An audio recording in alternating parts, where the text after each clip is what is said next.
मामले में लालू प्रसाद यादव दोषी करार दे दिए गए हैं। यह लगातार चौथा मामला है लालू प्रसाद के खिलाफ जिसमें वो दोषी करार दिए गए हैं और इस मामले में 31 आरोपी कुल थे, जिनमें से 12 बरी हो चुके हैं और 19 आरोपियों को दोषी करार दिया है अदालत ने, सीबीआई कोर्ट ने। आरजेडी की तरफ से अब प्रतिक्रियाएं आने लगी हैं। आरजेडी के उपाध्यक्ष रघुवंश प्रसाद सिंह ने कहा है कि अब इसके बाद हाईकोर्ट में अपील करेंगे इस फैसले के खिलाफ।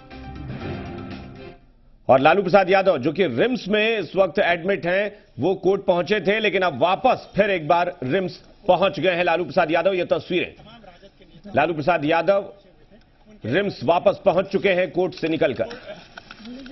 उनका इलाज चल रहा है रिम्स में। हम बता दें कि होटवार जेल में लालू प्रसाद यादव बंद थे, लेकिन उसके बाद उनकी तबीयत खराब हो जाने की वजह से उन्हें रिम्स में शनिवार को लाया गया था और तब से रिम्स में ही भर्ती हैं। वहीं से कोर्ट रूम पहुंचे थे और उसके बाद उनके ऊपर जो फैसला आना था वो फैसला आया और वापस एक बार फिर से ये तस्वीरें हम आपको दिखा रहे हैं। जी बिहार झारखंड पर एक्सक्लूसिव तस्वीरें। लालू प्रसाद यादव वापस रिम्स पहुंच चुके हैं। रिम्स में ही लालू प्रसाद यादव इस वक्त भर्ती हैं, उनका इलाज चल रहा है। सुपर स्पेशलिटी ब्लॉक है, वहां पर पहुंचे हुए हैं। और जेडीयू प्रवक्ता नीरज कुमार कुछ कह रहे हैं, वो सुनते हैं। लालू जी इस देश के ऐसे राजनेता हैं जो चुनाव आयोग ने जिनको चुनाव लड़ने के अयोग्य घोषित कर दिया है। मुर्दा पर 9 मन नहीं 9.5 मन। नीरज कुमार जेडीयू प्रवक्ता साफ तौर पर कह रहे हैं कि इस फैसले को वो मानते हैं कि लालू प्रसाद यादव पहले से ही दोषी करार हैं, लालू प्रसाद पहले से ही भ्रष्टाचार में लिप्त हैं। ये नीरज कुमार का कहना है कि एक और फैसला आने से उससे कोई बहुत फर्क नहीं पड़ेगा, क्योंकि लालू प्रसाद यादव पहले से ही चुनाव लड़ने के लिए अयोग्य करार दिए जा चुके हैं। तो लेकिन जाहिर तौर पर एक खुशी हो सकती थी अगर लालू प्रसाद यादव इस मामले से बरी होते, लेकिन वो नहीं हुए। एडवोकेट अशोक कुमार ने क्या कहा, वो सुनते हैं। देखिए, सजा के बिंदु पर अगली तिथि माननीय अदालत शिवपाल सिंह के द्वारा मुकर्रर की जाएगी। उस दिन सजा का अवधि पर निर्णय होगा। हाँ, तो इससे पहले का फैसला ऐसा ही था। एक आदमी के जेल, एक आदमी के बेल, एक आदमी के रिहा, एक आदमी के क्या है पेच। जब षड्यंत्र हुआ तो षड्यंत्र में 4 आदमी थे, तो 4 में 3 हो गए बरी या 1 आदमी हो गए कसूरवार। इस चीज पर हम लोग उच्च अदालत में इस फैसला को चुनौती देंगे। ये आखिरी अदालत नहीं है। हमें पता है हम क्यों इस कुचक्र में आए हैं। सारे षड्यंत्र का खुलासा होगा, बहुत जल्द होगा।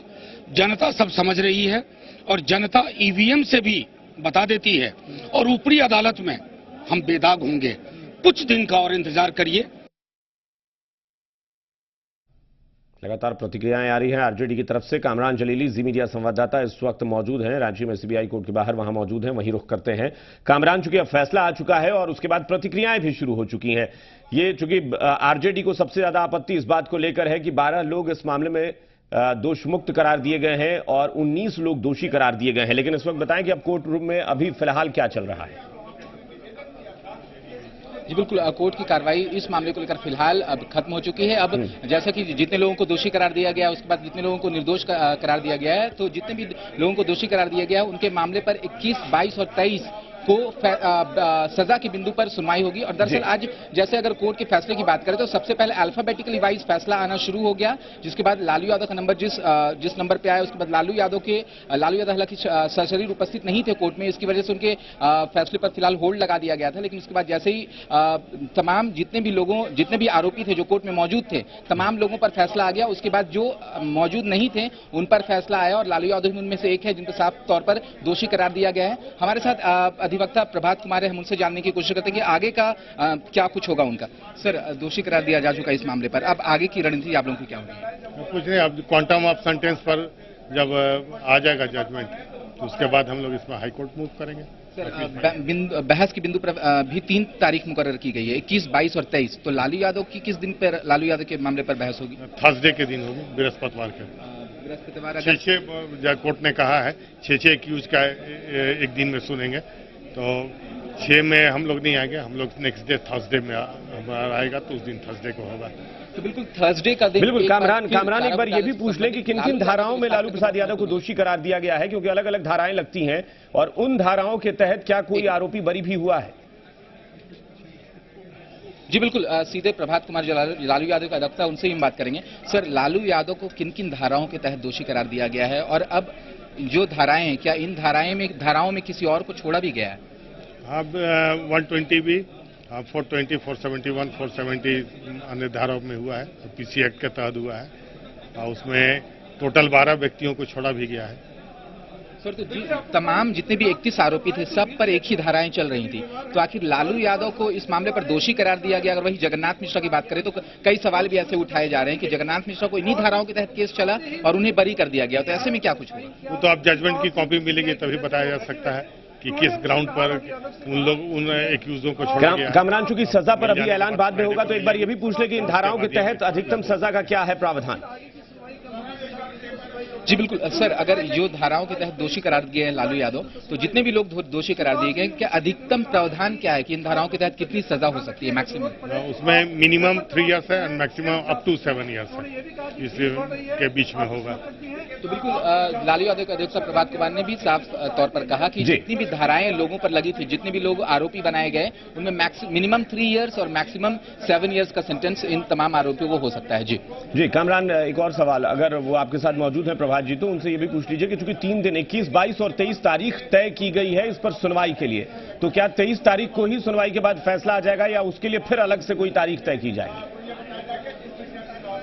जी बिल्कुल, अभी फिलहाल अधिवक्ता प्रभात कुमार यहां से कहीं और जा चुके हैं, लेकिन जो सुनवाई की बात है, बहस के बिंदु पर जो सुनवाई होनी है, तो 21, 22 और 23 जैसे अगर अलग अलग रखा गया है, अगर एक ही दिन रखा गया होता तो शायद फैसला जो पॉइंट ऑफ सेंटेंस है वो शायद क्लियर नहीं हो पाता। लेकिन साफ तौर पर न्यायाधीश शिवपाल सिंह ने, जैसा कि मैं उस वक्त कोर्ट रूम में मौजूद था, तो उन्होंने साफ कहा है कि एक साथ तमाम जितने भी आरोपी हैं उनको सुन पाना एक दिन में मुश्किल होगा, इसीलिए अलग अलग दिन कैटेगराइज किया गया है अल्फाबेटिकली वाइज 21, 22 और 23 को होगी। तो उम्मीद ये जताई जा रही है कि उस दिन सुनवाई भी होगी और उस दिन सेंटेंस पर फैसला भी आ जाएगा। बिल्कुल कामरान, आप हमारे साथ जुड़े रहे, हम आपके पास फिर लौटेंगे। एक बार सुन लेते हैं कि आरजेडी नेता और पार्टी के प्रवक्ता शक्ति यादव ने क्या कहा है इस मसले को लेकर।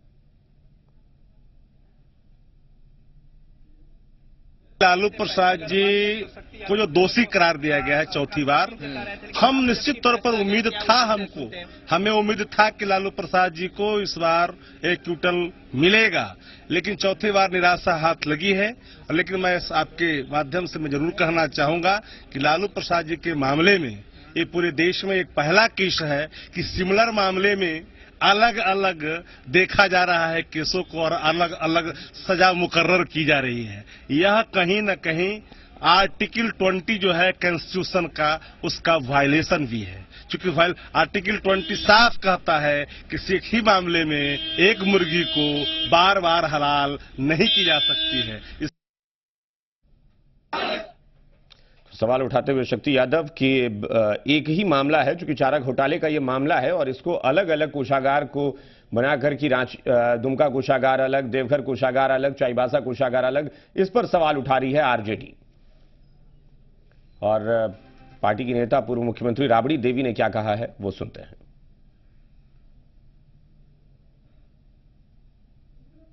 उम्मीद तो सबको रहती है, बाकी जो कोर्ट फैसला किया है उस पर हम लोग कायम रहेंगे और कहीं देश छोड़कर हमको नहीं भागना है, बिहार में रहना है, देश में रहना है अपना, और उच्च अदालत में हम लोग जाएंगे। पर इस फैसले के जो भाव हैं, इस फैसले के बाद जो रिएक्शन या जो हाव भाव होना चाहिए वही उसी तरह का दिख भी रहा है। राबड़ी देवी थोड़ी निराश नजर आ रही हैं, जाहिर तौर पर उनके पति हैं और पार्टी के अध्यक्ष हैं लालू प्रसाद यादव, तो एक तकलीफ राबड़ी देवी के चेहरे पर दिखती हुई निराशा हाथ लगी एक बार फिर से। ये लगातार चौथा मामला है और सीधे तौर पर अगर हम ये कहें कि लालू प्रसाद यादव चारा का चक्रव्यूह जो है उसे नहीं तोड़ पा रहे हैं, तमाम कोशिशों के बावजूद उस चक्रव्यूह में लगातार घिरते जा रहे हैं, और ये चारा का लगातार चौथा मामला जिसमें लालू प्रसाद यादव दोषी करार दिए गए हैं। हम एक बार फिर बता दें, ये जो पूरा मामला है, पहला मामला जो था वो चाईबासा का था, जिसमें लालू प्रसाद यादव को 5 साल की सजा सुनाई गई थी, 5 साल कैद की। दूसरा मामला देवघर कोषागार का था, उसमें लालू प्रसाद यादव को 3.5 साल कैद की सजा सुनाई गई। तीसरा मामला फिर चाईबासा का ही एक और मामला था, उसमें भी लालू प्रसाद यादव दोषी करार दिए गए और उन्हें 5 साल की सजा सुनाई गई। यानी 3 अलग अलग मामलों में लालू प्रसाद यादव को अब तक 13.5 साल कैद की सजा सुनाई जा चुकी है। और अब ये चौथा मामला दुमका कोषागार, इसमें भी लालू प्रसाद यादव दोषी करार दे दिए गए हैं, लेकिन सजा का ऐलान अभी नहीं हुआ है। सजा का ऐलान करने के लिए उससे सजा पर सुनवाई जो है वो 21, 22 और 23 को सजा पर बहस होगी और उसके बाद उसी दौरान लालू प्रसाद यादव को सजा सुनाई जाएगी कि कितनी सजा होती है। लेकिन फिलहाल एक पूरी जानकारी जो हम अभी दे रहे हैं अपने दर्शकों को कि जिन धाराओं के तहत लालू प्रसाद दोषी करार दिए गए हैं उनमें मिनिमम 3.5 साल, कम से कम 3.5 साल और अधिकतम 7 साल तक की कैद का प्रावधान है। तो लालू प्रसाद यादव को जो सजा होगी वो इसी के दायरे में कुछ होगी।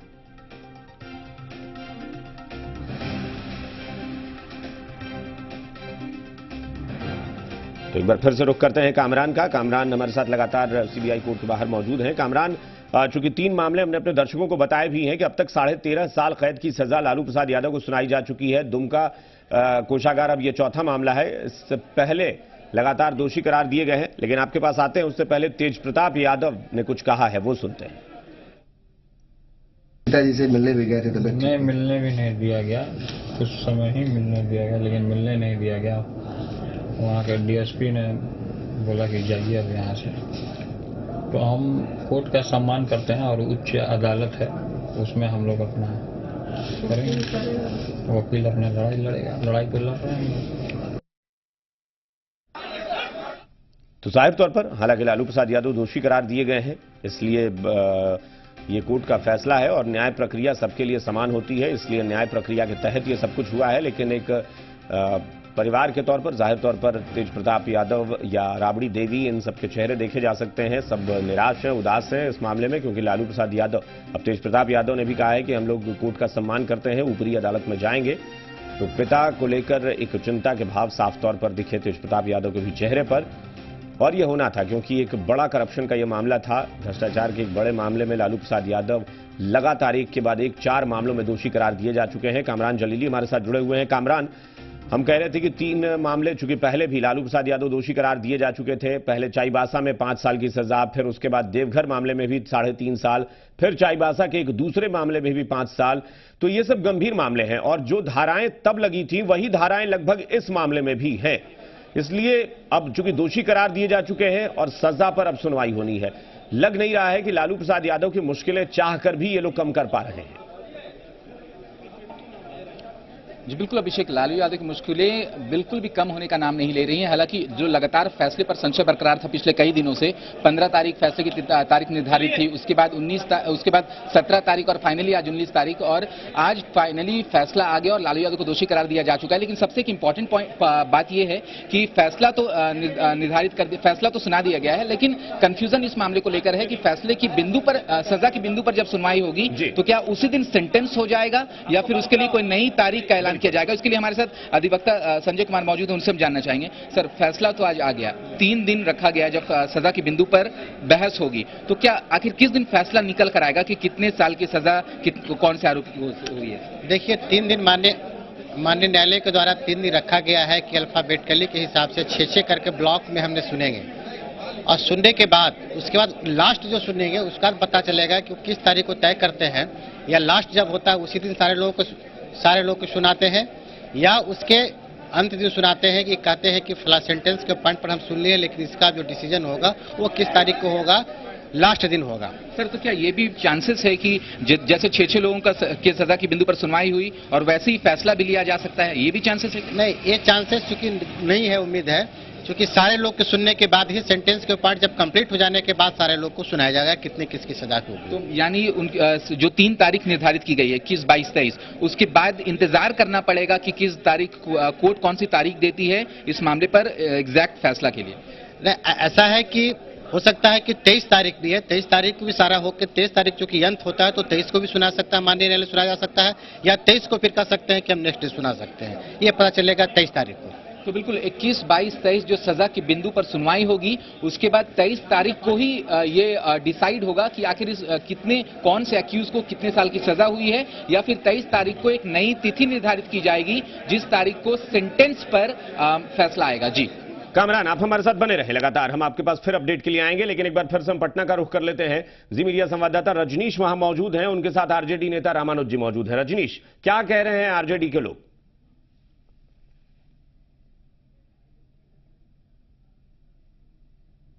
लालू प्रसाद दोषी करार दे दिए गए हैं। हमारे साथ आरजेडी के रामानुज प्रसाद हैं। रामानुज जी, किस तरीके से देखते हैं? अब काफी उम्मीदें आप लोगों ने लगा रखी थी।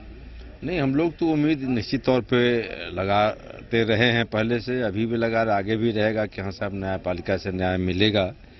लेकिन ये तो बहुत पहले से हम लोग कहते आ रहे हैं कि देश की यही लड़ाई है, देश की लड़ाई है। सिमिलर नेचर के केसेज में किसी को जेल, किसी को बेल, यही तो इस देश की विडंबना और लड़ाई है। यही विसंगति के खिलाफ हमारे जो राजनीतिक पुरखों ने भी लड़ने का काम किया, हम लोग भी लड़ रहे हैं और आगे भी लगता है ये लड़ाई जारी रहेगी। तो जिस तरीके से उम्मीद लगा रखी थी, अब तो मुश्किलें बढ़ती जा रही है, बड़ा झटका है ये तो।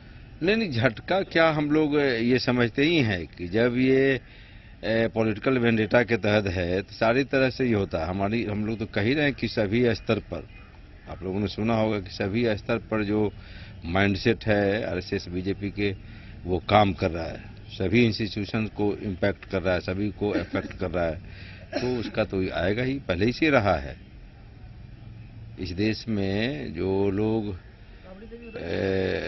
समाज में जो हजारों लाखों वर्षों से कुंडली मार के बैठे हैं, उनका बताइए किसी का इतिहास में कहीं मिलता है ये होने का? और जो चाहे लालू प्रसाद हो, मधु कोरा हो, शिबू सोरेन हो, बंगारू लक्ष्मण हो, उनको सजा होना, उनको जेल होना, ये तो यही इस देश की लड़ाई है। तो इस तरीके से रामानुज प्रसाद, जो कि सजा के बाद हालांकि उम्मीद उन्होंने लगा रखी थी, और तमाम सारे जो आरजेडी के लोगों ने उन्होंने उम्मीद लगा रखी थी कि इस मामले में उन्हें बरी किया जाएगा, लेकिन जिस तरीके से सजा, जिस तरीके से दोषी करार दिया गया है, इसको लेकर थोड़ी निराशा जरूर है। लेकिन पार्टी स्तर पे जिस तरीके से अपने सिद्धांत की बात कर रहे हैं, लड़ाई की बात कर रहे हैं, उसको जारी रखने की बात आरजेडी के लोग यहाँ पे कर रहे हैं। जी, तो जाहिर तौर पर रामानुज प्रसाद जो साफ तौर पर कह रहे हैं, और ये बार बार ये सवाल उठाया जा रहा है कि लालू प्रसाद यादव को क्यों दोषी करार दिया जा रहा है और बाकी लोगों को बरी किया जा रहा है। नीरज कुमार जेडीयू प्रवक्ता कुछ कह रहे हैं। इसलिए इस बिना पर दिया है कि आप जब राज सत्ता में थे तो आपने राजकोष के खजाने की रक्षा नहीं की, उसका दुरुपयोग किया है।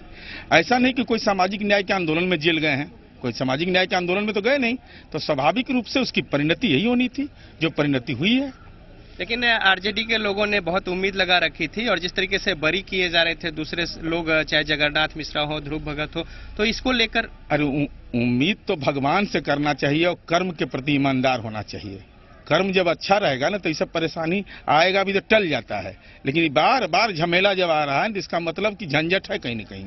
लेकिन जिस तरीके से चुनाव परिणाम आ रहे हैं, ये नहीं लग रहा कि आरजेडी चुनाव परिणाम से क्या होता है? भ्रष्टाचार शिष्टाचार हो गया क्या? अगर कोई अपराधी और गुंडा और भ्रष्टाचारी अगर चुनाव जीत जाता है तो वही आइकॉन होगा देश का क्या? यही देश का आइकॉन है क्या? हो सकता है 1857 में हिंदुस्तान के अंदर में बाबू कुंवर सिंह की बात नहीं मानी गई, 1947 में बात मानी गई। इसका मतलब क्या है कि भ्रष्टाचार शिष्टाचार है, सामाजिक न्याय का आंदोलन है, धर्मनिरपेक्षता की लड़ाई है। जिनकी यो समझ हो, डॉक्टर भीमराव अंबेडकर की आत्मा उनकी समझ से करा रही होगी। तो जेडीयू की ओर से जिस तरीके से सम्मान करते हैं, और उच्च अदालत है उसमें हम लोग अपना करेंगे, वकील अपना लड़ाई लड़ेगा, लड़ाई तो लड़ रहे हैं।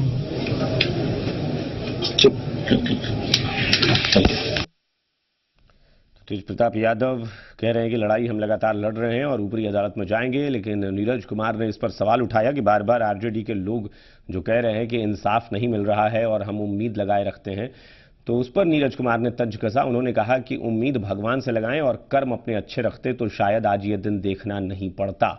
ये जेडीयू की तरफ से एक नसीहत दी जा रही है, एक तंज कसा जा रहा है लालू प्रसाद को लेकर और आरजेडी को लेकर। नीरज कुमार ने कहा कि अगर कोई चुनाव जीत जाता है, इसका मतलब ये नहीं होता कि उसके जो अपराध हैं या उसका जो गुनाह है वो कहीं से भी मिट जाएगा। भ्रष्टाचार शिष्टाचार नहीं बन जाता चुनावी जीत से, ये कहना है नीरज कुमार का। चूंकि फाइल आर्टिकल 20 साफ कहता है कि एक ही मामले में एक मुर्गी को बार बार हलाल नहीं की जा सकती है। इसके बावजूद भी ऐसा हुआ है। मेरा मानना है कि पूरा मामला पूरी तरह से जो भी हम उच्च अदालत तक जाएंगे, हम जाएंगे ऊपरी अदालत तक, लेकिन ये तो खेल बेल और जेल का जो खेल है, इस खेल को बिहार की जनता समझ रही है। कितना बड़ा झटका है, काफी उम्मीद आप लगा रखे थे। देखिए, निश्चित तौर पर पार्टी के लिए, देखिए हमारे नेता को सजा हुआ है, दुख तो होगा, दुख तो लाजमी है, लेकिन विचारधारा लालू प्रसाद जी शेर है, इन चीजों से घबराते नहीं हैं। राष्ट्रीय जनता दल उनके विचारों को लेकर करके आगे चल रहा है। उनके एब्सेंस में भी आप देखें कि पार्टी चुनाव लड़ कर करके और फतह की है। हमारे साथ लालू जी अभी नहीं है, निश्चित तौर पर वो अभी सजा में हैं, तो इसका ऊपरी अदालत में हम लोग जाकर के न्यायालय पर भरोसा भी तो है।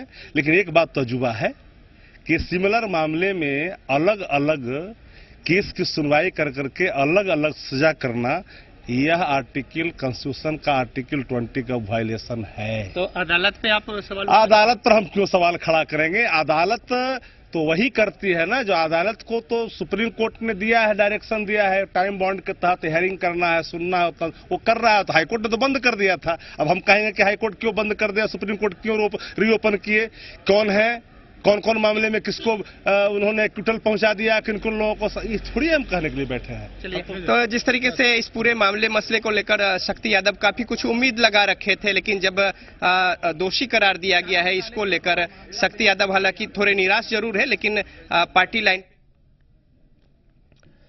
तो लगातार इसको लेकर प्रतिक्रियाएं भी चल रही हैं और इसको लेकर अपनी तकलीफ भी बयां कर रहे हैं नेता शक्ति यादव। इस बात पर बार बार जोर दे रहे हैं कि एक ही मामले में अलग अलग सजा क्यों सुनाई जा रही है। खैर, एक बार फिर से हम कामरान का रुख करेंगे। कामरान, चूंकि आप लंबे समय से इस पूरे मामले को, जब भी जो चाहे वो कोई भी कोषागार का मामला हो, लालू प्रसाद यादव की कोर्ट में जो भी चल रही है कार्यवाही, उसको लेकर आपकी नजर बनी रही है और अभी तक हमने देखा है कि लालू प्रसाद यादव पिछले मामलों में ऊपरी अदालत में भी जमानत के लिए जब जा रहे हैं तो फिलहाल वो सुनवाई या तो टल जा रही है या जमानत नहीं मिल पा रही है, निराशा हाथ लग रही है। तो क्या लगता है कि आरजेडी जो उम्मीद लगा रही है वो पूरी भविष्य में भी होना बहुत आसान नहीं है लालू प्रसाद यादव के लिए? जी बिल्कुल, आरजेडी की जो उम्मीदें हैं वो लगातार बरकरार हैं तमाम चीजों को लेकर। लेकिन सबसे पहली बात यह है कि लालू यादव को निचली अदालत में अगर दोषी करार दिया गया है तो ये ऑब्वियस है कि कोई भी उचली अदालत में जाकर अपील करेगा। हालांकि लालू यादव की अपील को खारिज भी कर दिया गया है, दूसरे मामले पर डेट एडजर्न कर दिया गया है। वहीं इस मामले पर अगर फैसला आता है, सबसे इंपॉर्टेंट बात यह है कि अगर 3 साल से कम की सजा लालू यादव को सुनाई जाती है इस मामले पर, तो निचली अदालत से ही उन्हें बेल मिल जाएगी। लेकिन अगर 3 साल से ज्यादा की सजा सुनाई जाती है तो न्यायिक प्रक्रिया के तहत ही फिर लालू यादव को ऊपरी अदालत में दरवाजा खटखटाना ही पड़ेगा। जी, जितने वकीलों से आपने अब तक बात की है तो जाहिर तौर पर आपका भी एक अंदाजा आपको भी लगा होगा कि जो एडवोकेट्स कहते हैं, जो वकील कहते हैं, उसके बाद कि क्या लगता है कि बहुत सारे मामले हो चुके हैं, इस वजह से ऊपरी अदालत में राहत नहीं मिलती?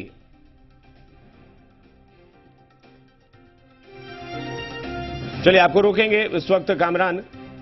और इस वक्त एक बड़ी खबर आ रही है, नाबालिग से दुष्कर्म के आरोपी बिहार के नवादा से आरजेडी के निलंबित विधायक राजबल्लभ यादव को सुप्रीम कोर्ट से राहत नहीं मिली है। राजबल्लभ यादव की जमानत याचिका सुप्रीम कोर्ट ने खारिज कर दी है। याचिका में विधानसभा सत्र में शामिल होने के लिए